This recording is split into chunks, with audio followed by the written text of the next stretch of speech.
Faye was a good sport. We were both good sports about it. But yeah, she's already got some memes going on, like where I'm pretty sure she's gonna post it of like her. We went to like a tournament in Florida, like a more local tournament in Florida, and we both went into the absolute because there was cash prize for it, and it was gi and no gi, and so on one of the gi ones, like I bowed out to her, and so it has like the picture of her getting her hand raised and whatnot, but she's gonna post it and be like, never forget.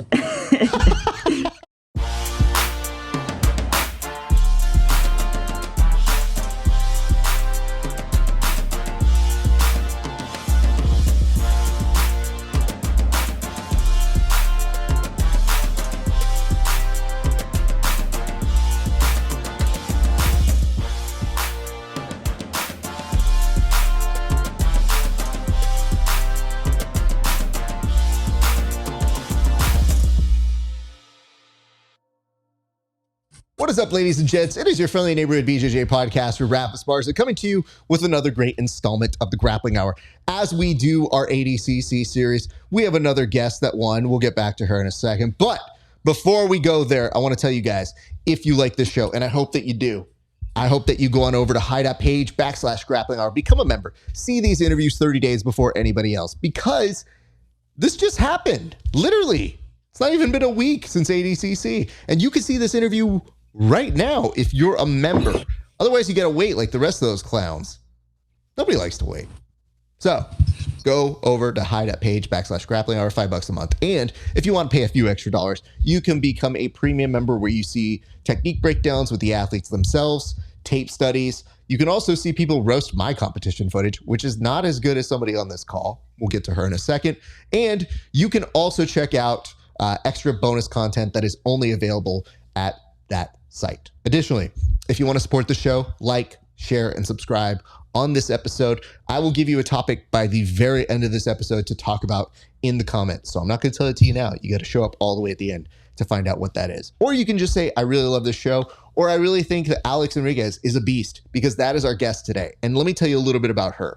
First of all, she shows up a few weeks ago on the show after some amazing performances. We finally were able to get it on the books.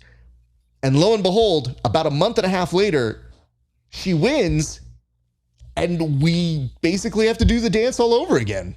Like, it is a requirement. We bring on our friends who win the ADCC trials, because it is not an easy feat, especially sometimes when you have to go up against people that are near and dear to your own life. So we'll get to that in a second and much, much more. But ladies and gentlemen, please welcome one of your trials winners from the East Coast ADCC, Alex Enriquez. Alex, it's good to see you. How are you? Hey, Rap. Thanks for having me back. I'm super excited. Listen, it's not for lack or want. It is always availability. And I never make assumptions that people always have the time, but I will always welcome back friends, especially when they go out and win a major competition. So I want to ask you, first and foremost, what did it feel like to actually win at the ADCC trials last weekend? The feeling was, honestly, it was amazing, to say the least, especially going against Jasmine in the finals, who I've lost to prior. So that when, honestly, that match against her meant probably as much as like the whole tournament altogether, just because I really wanted to get that match back. So it was kind of fairy tale kind of ending to finish the finals, beating someone I've lost to before. So yeah. Well, we were laughing at our viewing party because I was telling the people on our show, I go, you and I literally talked about her in the last appearance and about her tactics, about kind of being a heel. And yet here you were in a match with her. And it's so funny because I told him, I was like, well, she literally came on my show to say what respect and how she could totally understand what Jasmine was doing and how it's cool. And now that's your finals, everybody. So I thought, like, What an amazing kind of thing that would end up happening. As you mentioned, the kind of background between you and her competing previously before and being able to get that win back, I'm sure had to feel so, so great. But I have to ask, what was the atmosphere like at ADCC for you? Because to us, even watching it, it looks chaotic. So that I think when you end up having the moment where you say, like, I've won, it feels like you went through a tornado of emotions, of feelings, of being hungry, not hungry. So what was the atmosphere like for you that entire weekend?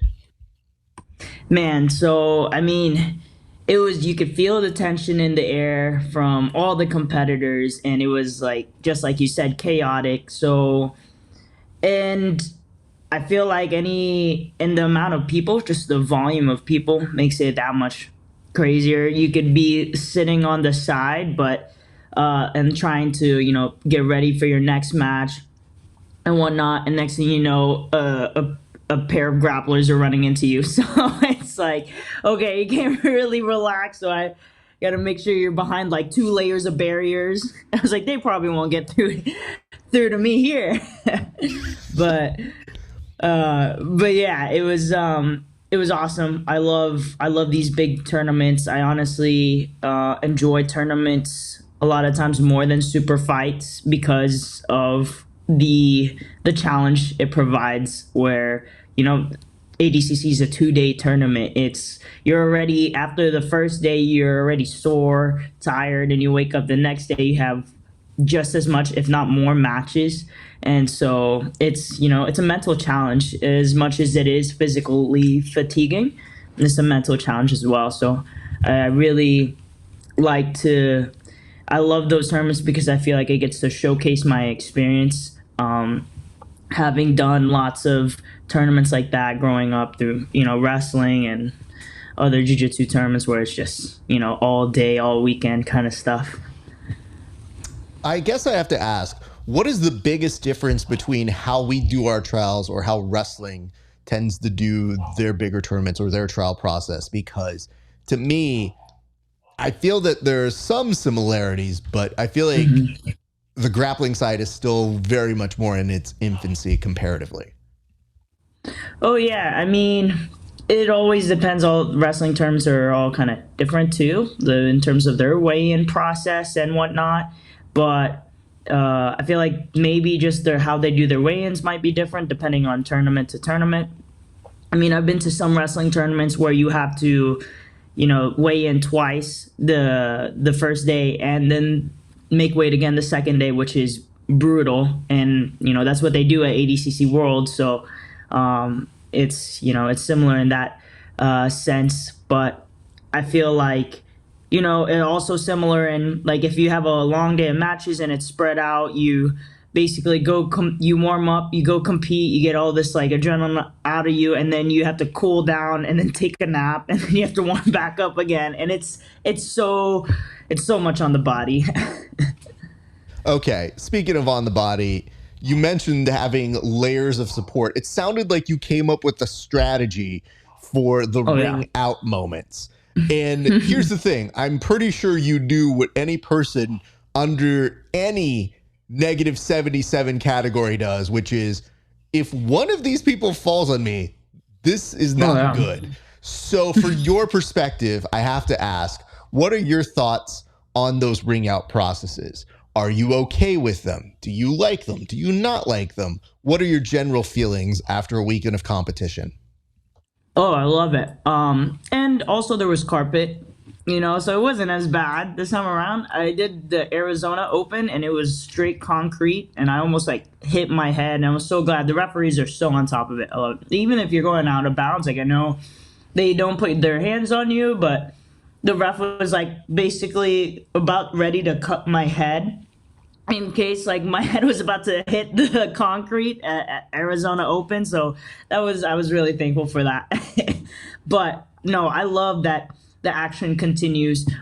It definitely, you could tell, it just brings another level of intensity to the competitors, and it's like brutal. It kind of brings out that, like, okay, this is like almost like a street fight, like a brawl. But it brings out the best in competitors. You either, you can't strategize your way out of a match because you're running out of bounds or something. It's just go, go, go. And I love that sense. I've even seen Bruno at the gym. We have at Autos Atlanta, the mats are raised on a little platform, and I've seen him literally roll off the platform onto the hardwood floor, and he keeps going all the way almost out the doors. Like the doors are open. I was like, what the hell is this guy doing? But it was like hardcore, and I was like, okay. So did you have any close calls, or was there ever a moment where you thought in your head, I better have a backup system or like a plan if the action does go off the mats? I think I only went off the mats in my first match on day one, actually. And as we were going off the mats, I was already in a position to guillotine the girl I was going against. And I think it kind of lent to me that we had more mat space and everyone was getting out of the way. And so I was able to secure the submission outside the mat because we didn't stop the action. And so in that respect, it made it so that there was a validity to your submission attempt that may not have been there had that rule not been in place, where there's a little bit of a judgment call where it's kind of like, no, the action is still going on. So in that respect, it's like, yeah, you do favor that rule set then. Yes, I agree. Yeah. Okay. Again, we're getting everybody here is chiming in. We did a poll. We actually have a 50-50 split. We have people who love it. Really? We have people who, yeah. And I mean, in the interviews, I'm going to try to be as impartial as possible. But it is very difficult when the biggest culprits are friends of the show.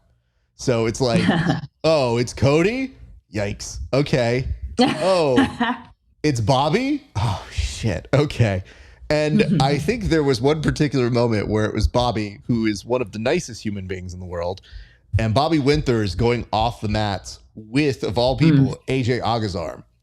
And I had just gone on this rant on air where I go, this is really low class and we really shouldn't be doing this because as a sport, hold on. It's Bobby. Let him cook. Hold on. Oh, keep going. Hold on. Let me see. Oh, he's getting out of that. Yeah, he's got that. He's got to go out that door now. Let's go to the exit, dude. Let's keep this going. So to me, I go, well, if it's going to happen, I'm going to take the absurdity to whatever length possible. It's just, I find that even within my own perspective, I know it's based because we had friends who were doing it, but I'm also like, the one thing I can afford it is we do have that rule in ADCC, which is when you do have a submission on, it doesn't save you. So in that respect, it's fine.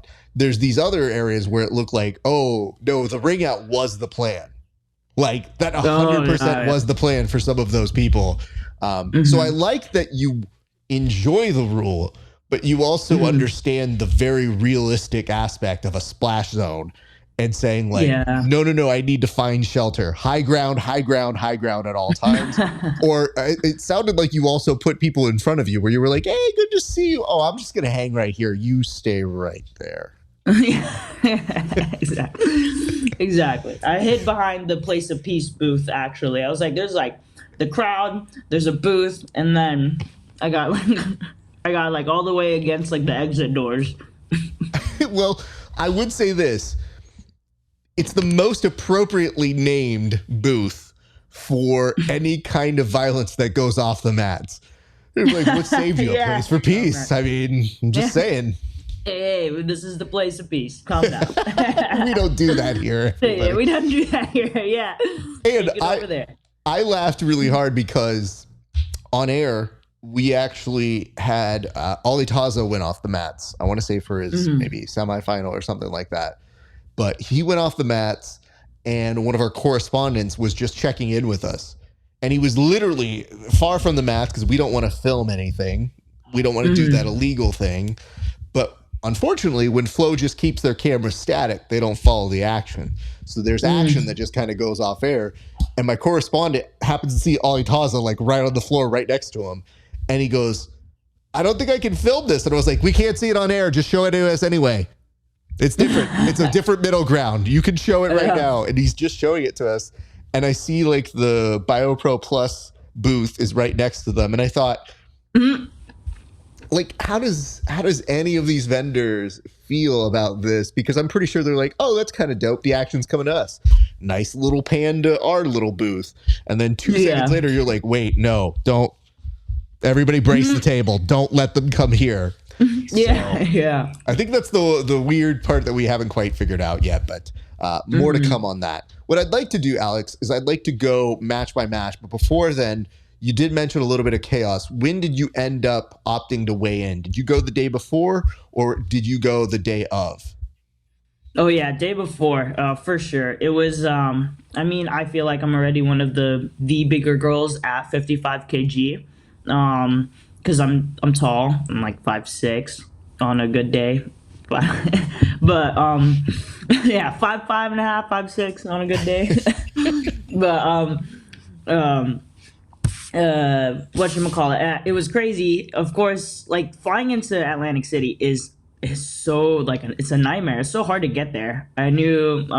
So we flew into Philly, and we were looking at flights, and all the early morning Friday flights were like on Frontier, Spirit, and I was like, okay, I'm just gonna. And it looked like Frontier had a bunch of flights going to Philly that day, so I was like, okay, I'm gonna see if I fly with Frontier, what happens. And of course, we get delayed, and we get delayed an hour. We were supposed to arrive at 1 p.m. in Philly, and it's like an hour drive to get to Atlantic City. So I was like, I have enough time in case I need to cut weight that day. I was thinking I was going to need to, but turned out the flight kind of helped me lose weight, surprisingly, and I was on. So I was really happy about that because we did 6 weeks with my nutritionist of cutting weight and getting down to walking around close to 55. But yeah, so we get on the plane, and then while we're in the air, we're about to land. All of a sudden, we get a delay over the intercom saying, "Oh, we're not allowed to land because President Biden is in the PHL airport." So, and they're like, "You'll see if you look out the window, you'll see planes next to us. Don't worry, they're far enough. We won't hit them." And I was like, "What's going on?"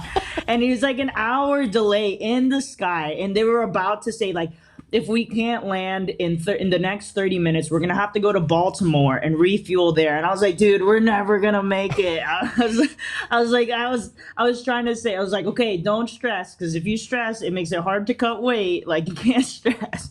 So I was just trying to stay calm. Luckily, we were able to land.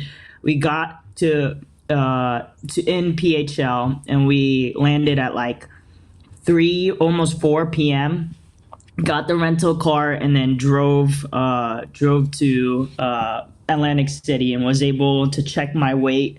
And I was surprisingly good. I had like maybe 2 ounces. I was 2 ounces under.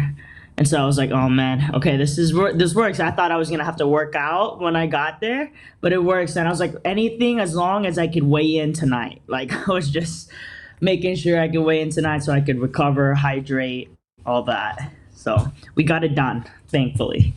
Well, one thing that you mentioned on the last show, and I have to say, I am ready to confer a status upon you now. You mentioned that you love food. You're eating right now, so I want to give you your props. But unlike other athletes that have appeared on this show, I won't name names, but they know who they are, who say like, no, I'm a fat kid at heart, I eat a lot, blah, blah. I don't believe it. You show the work. And the food that you are photographing looks delicious. On no less than 2 occasions have I looked at your Instagram, gotten hungry, and either made food or ordered food. So there's a little bit of a dangerous thing in following you, I found now. But I am ready to confer a real athlete who enjoys food status upon you because you put in the work. And I know that not being able to eat is one thing. But the not being able to eat for maybe a little bit longer period of time because the president just decided to be in the town that day has to be struggling, especially when you're like, hey, Mr. President, no big, kind of an important weekend for me. If you could do me a solid and fly anywhere else or at least fly here tomorrow would really help me out. So, what a unfortunate turn of events. So you weigh in, and I have to ask, because we mentioned food, what is the first refueling food that you end up having? Oh yeah. So this is funny. I before we had a little bit of time before weigh-ins, and so everyone else was hungry. I was the only one in our group. It was myself, my fiance Faye, who is like 15, almost 20 pounds under, and then Daniel Smith. He competed. He's also from our gym. He competed at 88. 88, and then our two coaches, Bruno Forzato and Nathan Hadley. None of them were like cutting weight, so they're like, "Oh, let's go hit up." Like they're starving at this point; they hadn't eaten, so we go hit up this Versa's Italian bakery in Brigantine, and they had like amazing subs. Like they got an Italian, so everyone was eating. I was just like watching them, like not even drinking water. I was like just watching them. I was like, this must be nice. Like it must taste great. It looked so good. It was like heating up, and it was like it smelled like it looked like a real Italian bakery. Like we even bought fresh pasta from there to make for after weigh-ins for the weekend too. So we had one of those Italian subs, and I was saving my portion. I was like, okay, I'm gonna get mine, and then after weigh-in, so I have already food on me as soon as I step off the scale. But actually, the plan was after weigh-ins we're gonna get pho, because I love pho, and I feel like it fuels the soul. If you don't know what pho is, it's like Vietnamese noodle soup. And so anytime I'm like sick, hungover, or just like I have pho maybe like once or twice a week if I'm not cutting weight. Like we like Faye and I love pho. It's like it goes to the soul. And if you haven't had pho, you need to do it now, because I actually made Bruno try his first pho, and he's like, I love it. And he over the weekend he was like, man, Alex, I've never seen a girl eat so much. And I was like, all right. It's like, I was like, well, I'd like to think of myself as a professional athlete, so I got to eat to, fuel this body. But I feel like I could put away some food. I, again, can't say this enough. So many other fake people in this sport who pretend like they talk the talk when it comes to food. You have credentials in my realm. I am happy to sign any paperwork I need to on this. It's an honor. Listen, it's just knowing the way that you plan it out, because any person who does any kind of combat sport or any kind of major athlete, the real ones when they're the ones that plan out their food schedule like to a T, where they're like, I have to eat here. If I don't eat here, bad things will happen to literally everyone around me. Bad things will happen, yeah. And I like to tell people, I like to consider myself a polite person in a number of instances. But one of the rare instances where I think maybe I get a little pushy is when we go out to eat as part of a group. I tell people, hey, I should go order first. Not because I'm important. It's just I eat slow. And as a result, I don't want to keep the whole group waiting on me. Now, yes, am I drastically hungry? Always. But I promise you don't want to wait for 10 minutes just staring at me eat. Because if left to my own devices, I could still be there after 10 minutes and just be fine, being like, was there more food? Because I'll eat more food until I'm done. So hearing you say that, it means that it is a comparable feeling. And I'm sure one that in the future for one of these interviews, I think we may have to do a sit down, go to a restaurant or go somewhere. And let you order, and then me just say like, hey, we're going to do this one just like you would, because we're not going to do it like me. Yes. You order, we do that. Oh, yes. I'm so down. We have to make this happen. Easily. All right. So that means day one is the weigh-ins. Day two, we then go to the tournament. Now, I'm sorry if my days get a little bit mixed up. Were you competing on day number one? Yes. I only had one match. So originally there was maybe close to 55 girls signed up for 55 kg. And then by the time brackets were out, everyone fit perfectly into the 32 man bracket. So turns out there was 32 competitors. I do expect like double, triple the amount of competitors at West Coast trials. So I know it'll be infinitely harder, but yeah. So day one, the females fought until the round of 16. So everyone just had one match for day one for the 55. Okay, so then you also know the schedule, which was nice, I think, from a competitor standpoint to actually see a designated time. But what was weird is that the first two weight classes were wait, now the next weight class. And you go, okay, so you do that twice. When they got around to that third section, it went from wait to and I'll go. Boom. And I think Yeah. that's where things started getting very confusing to me because I go, wait, who's up now? Yeah, then it just became Because like, you thought in your oh, brain, wait. you're like, all right, we're just going to see the females compete all at once. And if that's But then it was that- just everyone. yeah, but then you're thinking, you're like, that's going to be an easier way to keep tabs on my friends, our like, Yeah. people that we're trying to watch. And I mean, full disclosure here, what I love about ADCC is for us on our side, it's exposure to new people all of the time. So there are people who maybe don't make it far who I still go, hey, keep an eye on that one. That dude's really good. Oh, I've never seen her compete before, but I've heard things about her. So when that happened so quick, I was like, I don't even get a chance to process this. So No, yeah. when that happened, as a competitor, I immediately start thinking, oh, so you knew that you were in that third wave, but was it still somewhat surprising in the way that they were calling it out? Because at that moment, you're like, oh, well, they're going to do the dudes first. Or were they telling you at least behind the scenes, like, hey, everybody just needs to be ready at this point? You know what? I feel like ADCC, every time they're holding an event, they're getting better and better, like more efficient about these events, which was really cool. Our estimated start time for the women was like 6:30, and they were so efficient that it got pushed back to 2 hours earlier, and I competed right at 4:30 p.m., which was the new estimated start time.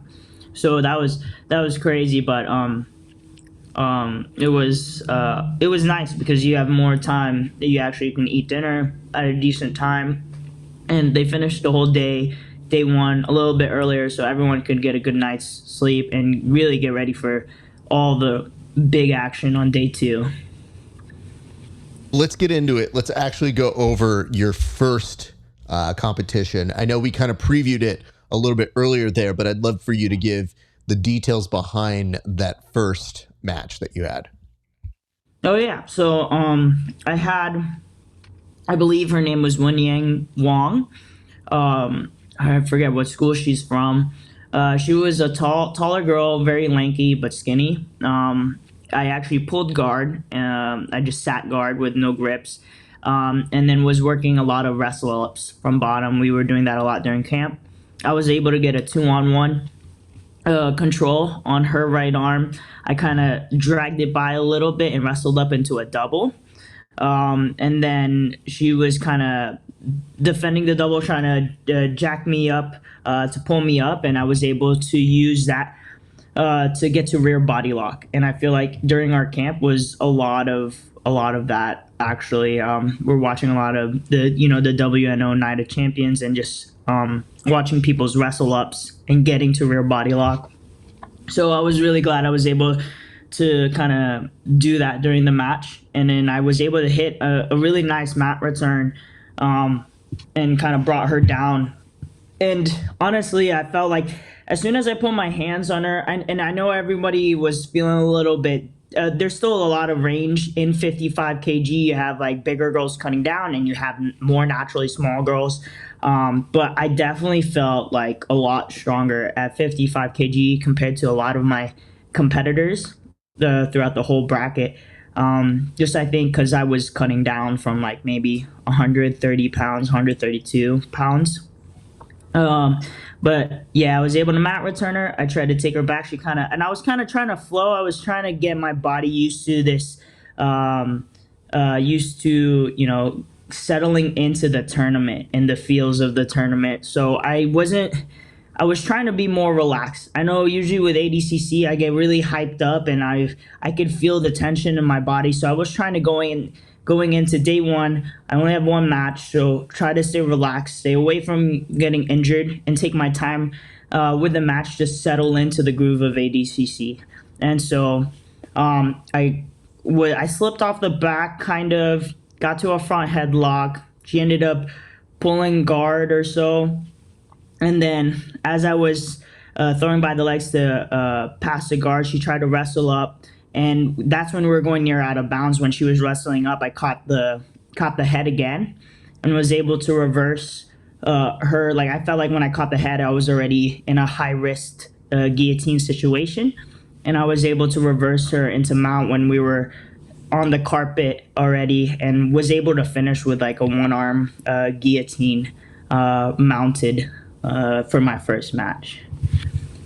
And that's got to be a pretty good way to end the day, getting ready to go into the next day, I'm pretty sure. So as you mentioned, you were able to kind of compete earlier than expected, but I also know Faye was competing as well. So how was that going when you guys were breaking up that you compete, she competes? Were you even able to see each other's matches, just because there are moments where sometimes things go fast? Yeah, so I was worried about that because when our names came up on the board, it comes up quick, and then you're like on the board, and then you're going, and then our names came up at the same time on different mats. And so although I was trying to take my time with the match, I was also like, oh, I want to make sure I see Faye go. So it luckily worked out that when I finished my match, I was able to run over to her mat, and she was just getting ready to go, so kind of worked out. And she was able to. She had actually. I knew the opponent she went against. It was a shorter lady, but she had competed. I've seen her compete at like as big as 145 before, so I was like, oh my gosh, this girl is gonna be strong, big. And Faye like handled her, took her back, wasn't able to finish, but like finished that match. No points scored on her, and it was pretty dominant throughout the match. So it was a good day one for everyone on the team. I think everyone, me, Faye, and Daniel all made it to day two on that first day. So it was a good day for the team. And then we ate some pasta. Nice. And that was the pasta that you had previously bought for the day before. Yeah, actually got to make. Exactly. And we also went back to the store to get some steaks. So pasta and steak. Oh my God. Okay. See, I think that you guys do it right. Just hearing the description of like, we thought we bought everything, and then we realized, what this pasta is missing? Steak. Yeah. So I have to ask this, because maybe one match doesn't tell you this, but how good did it feel to have 3 weight classes now? Did it change the vibe of anything for the ladies? Was there anything that was different from your perspective? Because at least from an organizational perspective, all I can think of is people are now slotted into different camps on what they're going to be competing at. And I think that's definitely part of a strategy for some. But in your case, what was your perspective of what you saw on the floor that weekend? Yeah, so now that there's 3 weight classes, I mean, when we just had 60, minus 60, plus 60, I mean, almost every match was a super fight or an absolute, where there was big weight disparities between matches. And you'll still get that a little bit, even with 3 weight classes. Even at 55 kg, I was seeing girls that I know compete at lightweight or middleweight going against girls that compete at rooster naturally, in terms of IBJJF, to give people more of an idea. But it's still it was nicer because it is closer to, it still brings everything a little bit closer in weight. So it was nice. It's definitely a better thing for the women that you're getting closer and closer to where you're actually competing against girls closer to your actual size, rather than just big open weights, Well, I'm glad to hear that, because it felt like we were fighting tooth and nail for that slight change that seems fairly obvious, but it also is a good sign the sport is continuing to grow. So I'm very happy that that comes out that way, because as we have joked in the past, it's either you're signing up for one weight class or fighting Gabby Garcia, and not everybody falls into those camps. So I'm very happy for our athletes in our sport to get that sort of accommodation. Now, going into day 2, what does your first match on day 2 look like? Because now everything feels good. You got the whole team all rallied up, and this is where things start to happen very fast. So I'm pretty sure this is where the day almost feels like a blur going on. Oh, yeah. Now it's just go, go, go. They're working through as soon as you get to the matches of 16 or 32 and 16, 32 for the men, 16 for the ladies. They're going all day nonstop until we hit the semis, and then they're taking a break at the semis. So day 2 was like, you compete, maybe 10 minutes later you go again. So it's like you gotta stay on top of it. Try to be efficient with your jiu-jitsu, so you still have, you're in good shape for the next match. First match of day 2 in round 16, I had, I believe, Felicia Marceau. Apologies if I pronounced her name wrong. She was, I think, a Canadian from Janine Mutton's gym. I know they're in Ontario or so. And it was a good match. She was one of the larger girls at 55. We kind of had like a staying on our feet, takedown kind of battle. I'm trying to remember if I ended up, she ended up pulling guard, and then I was about to step into headquarters, and as she kind of sat up, I jumped over the top for a anaconda, like a rolling anaconda. Was able to get the anaconda grip, but I was having trouble securing the choke. We ended up back on our feet in a scramble as she was trying to get it out of the anaconda. And then at some point, we actually shot in at the same time while we were on our feet, and we kind of collided shoulders. And as we kind of shot in, I used the connection to end up switching to an arm drag to the back. And once I was able to get the back, I was able to eventually slip in the RNC and finish that match.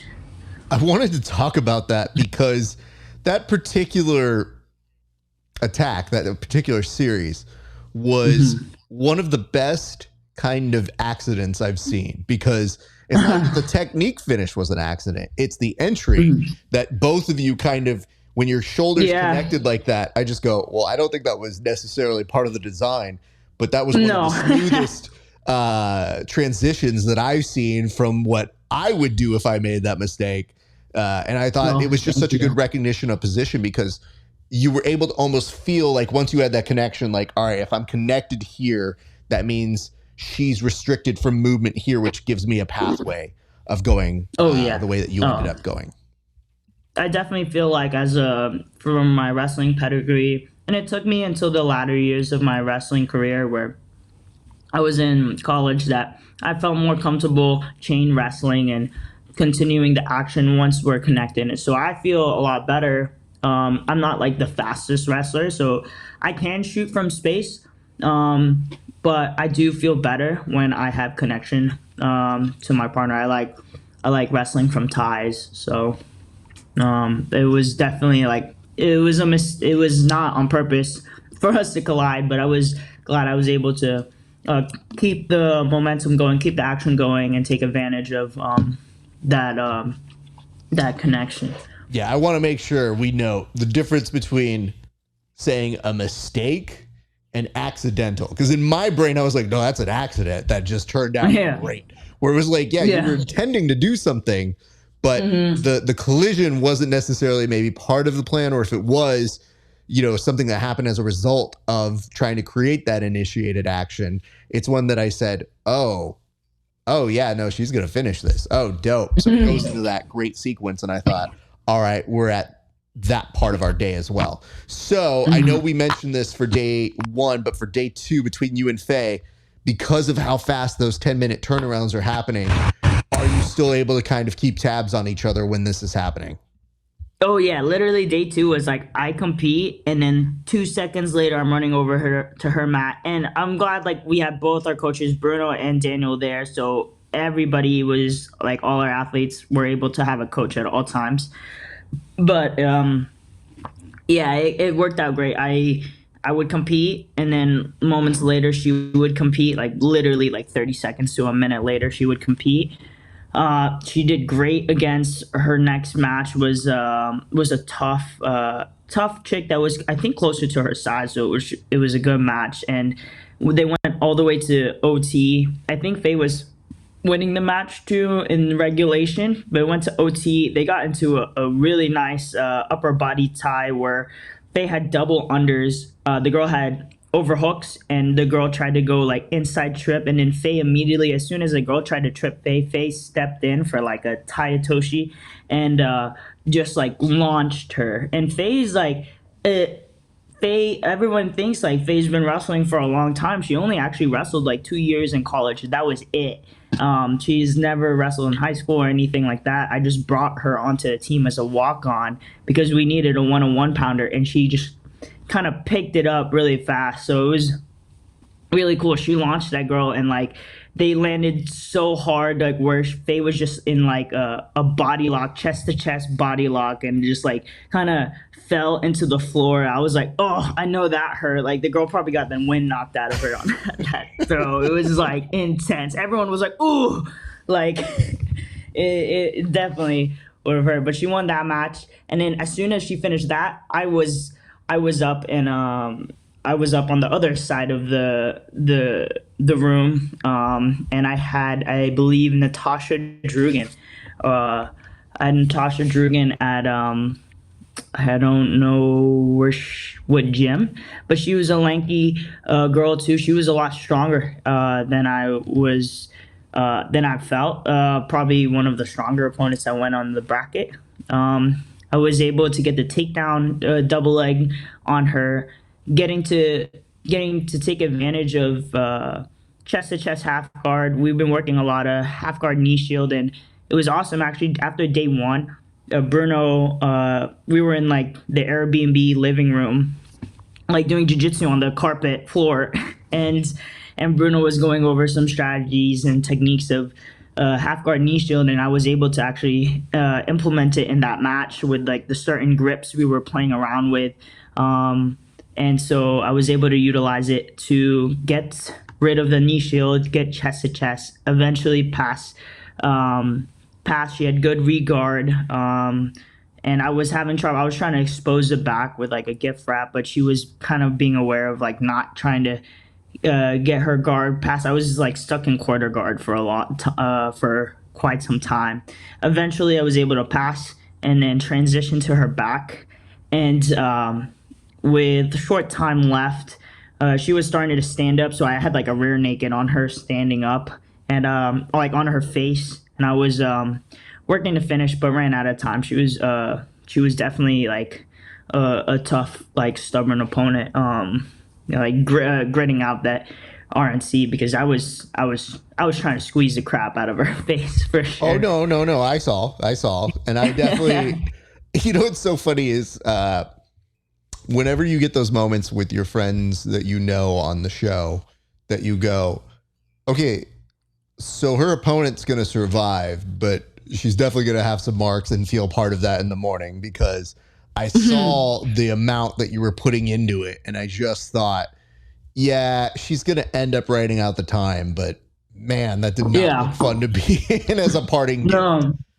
One of my friends, so I guess in competition, like honestly, if I land across the chin or the face or the nose, I will squeeze until you tap. And I have like, every time I've done trials, even West Coast trials, East Coast trials, I've had like incidental bite marks from people's, from choking people across the face. Like I know they're not meaning to bite me, but I'm like literally squeezing through their like mouth to get them to tap, like a mandible strangle, and like they end up, like I have both sets of teeth always like at after doing trials on my arm, and so I was like, man, am I mean, or is I was like, it's just competition, you know. It's a little columns A and B, honestly, because what ends up happening is I've had people do it to me, and you know, I've made moments where I have not intended to bite them, but they've gone so far over in regular training that they'll end up with bite marks, show them to me, and I go, you think I'm solely responsible for that? You think that's my fault? Yeah, what? And they're just looking at me, they're like, how would you do that to me? And I'm like, I didn't have a choice. You started going over it, that I didn't sit there and chomp on your arm. You were trying to choke me. And they're like, well, you should have let me choke you. And I go, I want you to think about that statement. But I want you to think about the idea that, yes, we're just training, but that's how much we hate each other, that this is what's happening. So in training, I'm really nice. I don't choke anyone across the face in training. I feel like I could be very, much more like about the technical aspect, the hand fighting, everything, to get the clean choke. But in competition, if it lands, if I get it, like, I'm sending it.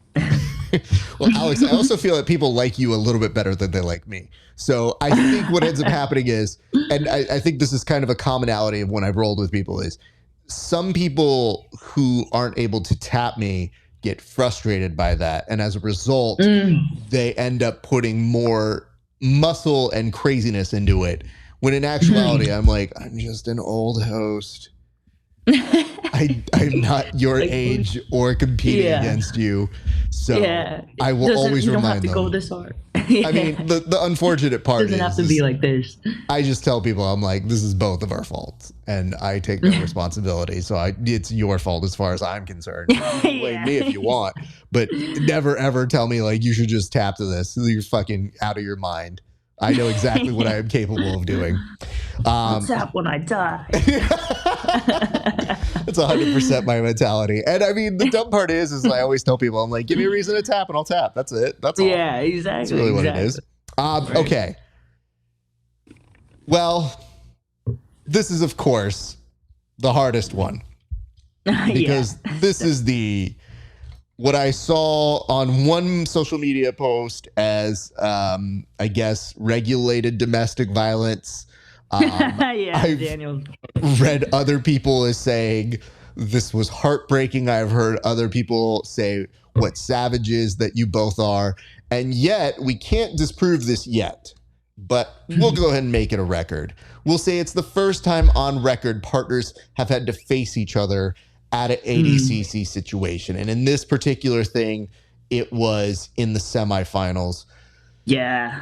You had to have figured this was a possibility, but when the reality becomes something that you are going to be facing each other, what was the conversation between you and Faye, I guess, going into it versus right when it's about to happen? Yeah, like, we knew the possibility was there, and like, we were just hoping also that like we wouldn't be going like first or second round. But I think Mo does say that like teammates in trials will try to meet as late as the semifinals. So I believe actually Mo Jassim came up to us before the semis and was like, I had no idea I had no idea that you guys are partners. And I don't think it would have changed anything because we're still representing the same team. But he was just like, please make sure this is like a real match, in the nicest way. He said it very, very kindly. And so I was like, oh man, yeah, it was like, we knew it was going to happen as soon as she won the matches. And I was like, glad. I wanted her to win all her matches and whatnot. And she was on fire that whole day. I didn't want to be the one that could possibly stop her run, but we kind of looked at it as like a win-win scenario. It shows that we were both able to, win all our matches all the way to the semis. And regardless if one of us wins or loses, we still had one extra match. One of us is going to the finals. One of us is fighting for third. So I think it was a great outcome regardless. It was definitely definitely an interesting match, a hard match, because, we scrap every day in the gym, and it's one thing to do that in training, but in competition, it's just like there's a whole different side of competition, and it's like, okay, I want to win and whatnot, but I was glad that, you know, the way the match went, she was actually laughing, like, afterwards. She was like, I thought you were gonna sit guard, and I was like, if I pull guard, you might have a better chance. So like, I didn't want to pull guard. So we were both like wanting to win. So I told her, I was like, okay, when we face in competition, you know, it's just like, I told her, if you beat me in competition, it's gonna be for real, because I'm not gonna let you beat me in competition. So, so it was an awkward situation, but honestly, we got more than I got the congratulations for winning trials. We both got so many notifications on, like, I can't believe you guys did this. You guys are such a savage. Or it was just like all the, like, how did you guys feel about it? And I was just like, honestly, I don't even know what to say. Like, it was just, it is what it is. Like, we had to compete, right? So we just did it. Yeah, because I'll be honest with you, I don't think I could compete against my wife for this week, which is just, you know, when people are like, I was like, oh, roll with her. She doesn't even train, but I'm like, she's always welcome to come train. She just doesn't want to do it. I go, but there's something about that where you go, yeah, I don't know what I would do. I don't know how that works. You don't know until you're there. Yeah, I didn't know if we were, like, she was thinking of maybe if I injured, maybe if like we were talking about it with our coaches. Even our coaches were super uncomfortable, like, oh, what are you guys gonna do? And I was like, I guess we're gonna fight. Like, I don't know. Like, I'm just gonna see what happens as, like, they call us up and see if both of us go out to the mat. So I was like, okay, we're fighting. So, so we didn't really talk about it too much. I have to say this from my perspective, and it is perhaps both 50-50 on maybe me being blind, and maybe two, just my approach for both of you, which is that we had so many TV screens going on. I didn't know it was both of you. I know Faye, I know you, but because the TV screen was so tiny, I just go, oh, it looks like Alex won again. And somebody brought up the statistic. They're like, I think that's the first time partners have ever faced each other. And I go, holy fuck, was that Faye? And they're like, yeah. Like, and I go, shit, yeah. I was like, are you fucking kidding me? And I go, well, yeah, you have to have the match. That's exactly what has to happen. Why else would you both do this? But I told people, I go, one, that's how small the screens have to appear when you have all 8. I go, but two, from my perspective, perhaps I had the mentality of like, yeah, I could see that as a possibility. But in my head, I just took you as 2 athletes. So I think that's probably the best way I can compliment you guys in terms of saying, yeah, you really did face it like you would in any other situation where it wasn't sensationalized. It wasn't crazy. It was just, you had a match and you just happened to be partners. Exactly. And then when somebody tells that to me, I go, oh my God, I don't want to be at the dinner table. I don't know. Yeah, no, this is literally, I got so many. It was like, Faye was a good sport. We were both good sports about it. But yeah, she's already got some memes going on, like where I'm pretty sure she's going to post it, of like her, we went to like a tournament in Florida, like a more local tournament in Florida. And we both went into the absolute because there was cash prize for it. And it was gi and no gi, and so on one of the gi ones, like I bowed out to her, and so it has like the picture of her getting her hand raised and whatnot. But she's gonna post it and be like, "Never forget." So yeah, but it's just like, oh, you're not gonna tell the background of like how this played out. No. Photos out of context were great. I do the exact same thing. That's it. 100%. I know. I was like, oh yeah, I was like, you definitely need to post that. That's hilarious. Like you're sitting there being like, asterisk, tell me about the story. Tell me about the story. Yeah. I was like, no one needs to know the story. If you were there, you were there. I do have to say, I think it was dope that it happened. And I know that you both were supremely happy for each other. But I thought one thing that was great, and this is before we get into your finals, where we'll just kind of recap that, which is, I don't want that to overlook the great run that she had, because it was fun watching her compete as well. And for my brain to absorb that much jiu-jitsu and have both of you stand out, I was supremely happy for both of you to get your props. And I think the match was just kind of the culmination of that, like, both of you having such a great run. And obviously both of you getting to celebrate your win is awesome, but I do feel like we had eyes on both of you guys throughout the day, and I just thought that was so dope. So congratulations to both of you on that. But let's get into the finals. You mentioned that things were interesting in terms of getting a rematch and getting one back.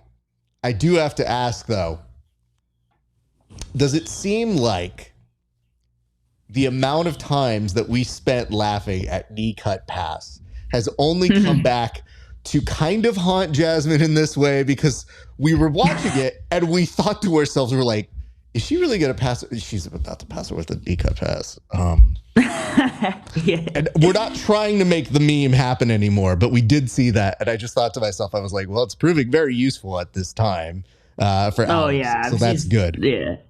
I was seeing some comments for sure about it and whatnot. But I mean, I did my homework on Jasmine. Like, I knew it was a possibility, especially when brackets came out. I was like, oh, this could be the finals. I was like, oh, if this is the finals, I'm definitely winning this. And so I did my homework. Of course, that match with Fionn was definitely one of the matches I watched, but also with like other athletes, of which I've seen Anna Rodriguez in her nogi when nogi pans, I think, and Anna Rodriguez passed Jasmine with knee cuts, flying knee cuts too, to that left side of Jasmine. And so I was seeing how to approach. I was trying to look at different ways how to approach her guard and whatnot. So I wanted, of course, to stabilize the pass, finish the position and whatnot. But she's got like a very resilient game, very resilient guard where it's really hard to put her flat. Like her back always rounds, and her hips are so mobile. It's just like some features with some girls that are like flexible with their hips and their spine. So it was really hard to like put her flat. It doesn't. That's where like I have, I think, issues with most of the flexible girls is like securely pinning them, and then all of a sudden their spine, their lower half of their body is doing something completely different. Where I'm like, your body's not supposed to turn like this, but it does. So some situations to solve and different technical stuff. So I was using like covering the head a lot to wear her out, because I know like when I had my match with Tubby at WNO, like when I was on bottom, she constantly covered my head, and it wore on my cardio so fast. So I know that it was making Jasmine tired in regulation, and I was able to like kind of cook her. I was trying to pass, and I also saw with like last West Coast Trials finals how St. Marie was passing her guard. So it was I was kind of trying to utilize similar techniques of ending controlling the end of the spine, the head, so that I could better control her hips.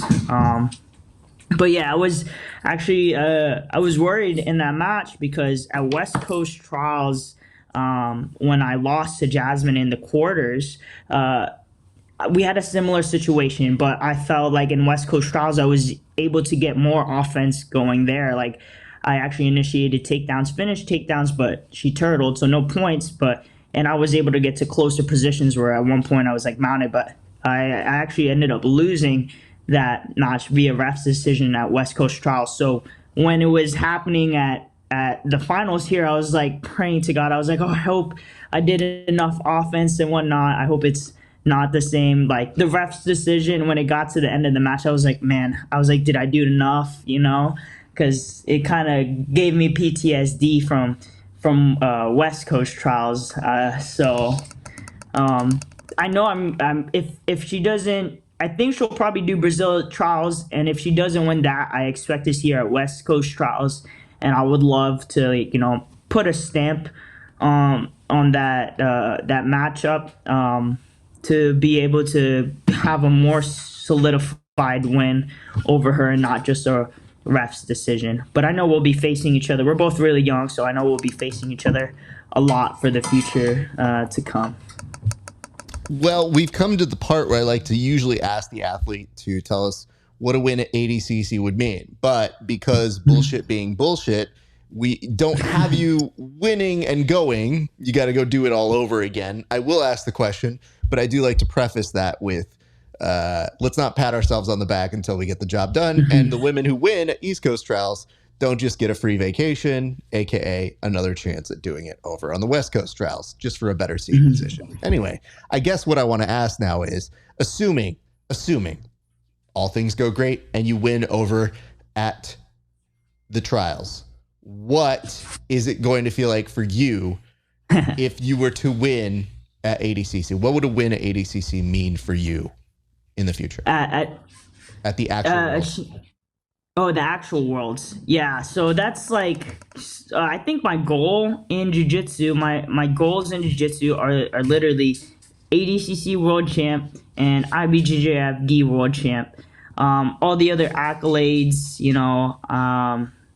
they'll come on their way, but those are my two main goals of like, I want to do this and this, and then I'll be happy with my career. So I mean, a win at ADCC Worlds, like winning the world title, would, I feel like solidify and really, like confirm that like all the hard work I've been doing over the years is finally like it meant that I was going the right direction and I'm getting where I want to be, one of the very best female grapplers in the world, so I think I'd just be like speechless and I'd probably cry when I win ADCC Worlds. But I know it'll be amazing. I've dreamed about it, like when you're driving in your car or something. Like sometimes I'll like daydream when I'm driving home from work, like when I served at the restaurant and it's like late at night. I'm driving home. There's no music because I'm like so tired. I'm just driving back home on the highway and I'm like daydreaming about like world titles and winning ADCC Worlds, and I like catch myself like tearing up in the car. I'm like, you could do this. So I feel like when that day actually happens, it'll be one of the best days for me. Well, when that day actually happens, you're going to come on the show shortly thereafter. We're going to talk about the tears, and I may have memes, but they'll be very, very tasteful and very happy memes for a friend that's done an incredible thing. But I'm looking forward to you getting a very nice seated position at West Coast Trials, and I'm going to be rooting for you so hard out this way as well. We have so many friends across the divisions, but I always love the fact when our good friends literally make the time for us seconds after something like this happened, and we didn't waste any time. You were so great and gracious to get back to us and set this up. So I want to go ahead and set up just a quick little opportunity for you to shout out any sponsors you've got. And I also want to make mention, because I did see this, it does look like, and you can correct me if I'm wrong, on December 16th, there's Girls in Gis in Georgia, Marietta. And it does look like it's going to be an open mat technique, and is both you and Faye that are instructing that. So just in case you guys are watching this, December 16th, Girls in Gis, definitely go be a part of that and learn some. And I will turn the camera over to you to give a shout outs to anybody you want to, including sponsors and anybody who helped you have such an incredible performance at ADCC East Coast Trials. Sweet. Thank you so much, Raf, again, for having me on the show. Again, it's always a pleasure talking to you. It's loads of fun. But yes, I did want to thank my team, especially my nutritionist, Gretchen Brocard, at G Brocard on Instagram. She's amazing, and we were able to make this cut so professionally and like so well throughout the time that we made the cut, that I felt great throughout my whole camp for it, and in collaboration with my nutritionist at MoFit PT on Instagram. Mo Travis is Faye and I's strength and conditioning coach. I've known her since I was probably 11 years old when I first started jiu-jitsu, and I've been lifting with her consistently for about 3 years, and I've made some of the biggest, I've had some of the biggest wins of my career with her, and biggest biggest gains in strength and so little injuries thanks to like her programming. So thank you to them, as well as my other recovery team at Ninja Chiro or at Hybrid Spine and Sport. My chiropractor, Peter Alexander, over in Roswell, Georgia. I also have my dry needling therapist over in Chambly or Dunwoody at Lance Cross PT, or over at One-on-One Physical Therapy on social media. The dude's been doing decades of dry needling and has literally saved me from multiple possible surgeries and kept me in the game. As well as, if you guys didn't know, Faye herself is a licensed massage therapist. So I kind of won on that. Like, that was part of the plan since the beginning when we were dating. I was like, oh, I got to keep you around. You're a massage therapist. You could help me. So it was kind of like a win-win scenario. But those are my recovery team. As far as sponsors, I'd love to thank Faye's International over through Subversive. They have the best water in the game. Honestly, I've been drinking it now ever since I got my package in the mail, and I've been able to now to sell it at the gym at Autos Atlanta. So you can look for their alkaline water enriched with electrolytes and fulvic minerals, all for a really great price over at the gym. Also available at 10th Planet Atlanta and at Just Fitness East Cobb, thanks to Tam Fitness Vending. And then Place of Peace. If you liked my gear from trials, it was all Place of Peace. Super great people. Des is awesome. He's actually a Philly native, and he runs the Place of Peace Invitational. He started a tournament over in Philly that has actually been getting a lot of big names on there, and it's a fun show. I believe I'm going to try to get on it on the December card, so watch out for me there, possibly this at the end of the year. And at Primal Content, they're my sponsor manager, as well as also athlete or apparel brand. So they've always been supporting me and making travels possible. So I just wanted to thank the team, and of course, everyone, Bruno Frazzato and the whole team back at home, always constantly making sacrifices to their daily schedule to find the time to train with me and put their bodies on the line, even though if they have daytime jobs. So thanks for making the time. Well, Alex, I have to tell you again, big congratulations on your part. I know you work your ass off to make this work, and it showed. And there was nothing happier than seeing you have a moment to take it in and to really celebrate, and you really, really deserved it. So I can't wait for you to do it all over again at West Coast Trials, and we will be here ready to talk with you. And I'm sure other stuff is going to come up in the future too. So you always have a place on the show. I think after winning West Coast Trials, we should do that interview at a restaurant. That's a great idea. Do our food thing. Yeah, absolutely. I think that's exactly what we'll have to do. I can look into making that happen. After I wake up from my coma of doing my 24 hours of wall-to-wall coverage from the thing, will drag me up, and I will do that food segment. Hell yeah. Well, here's what we're going to do. I'm going to say bye to you off air. I'm going to momentarily shut this off, but Alex, congratulations again, and I'll see you very soon. Sweet. Thanks, Raph. All right, guys. Thank you so much for watching. A couple quick reminders. Number one, give us a like and a share and a comment. And you were wondering, I'm sure, this entire time, what am I going to have you comment? I think you should put in the comment section what kind of food Alex and I should get when we do our interview in the future. Now, here's the thing. I don't discriminate against food. I just eat it. Clearly. 100%. So give us some suggestions in the comment section, or you can just tell us you like the interview or say Alex is awesome. Don't really care. One of those three things. Also, HY.PAGE /Grappling Hour. Subscribe, $5 a month. And if you want to see these interviews 30 days before anybody else, that's what you got to do. Or you can give us a few extra dollars and see tape studies, extra bonus content not available anywhere else. And yes, athletes roasting my competition footage.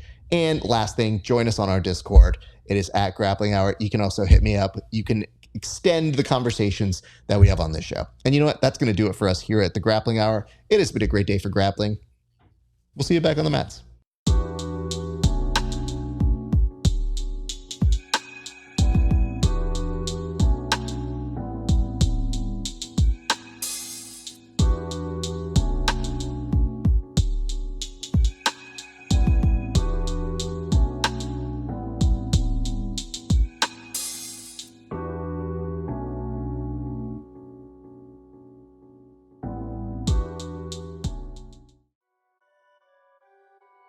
Perfect.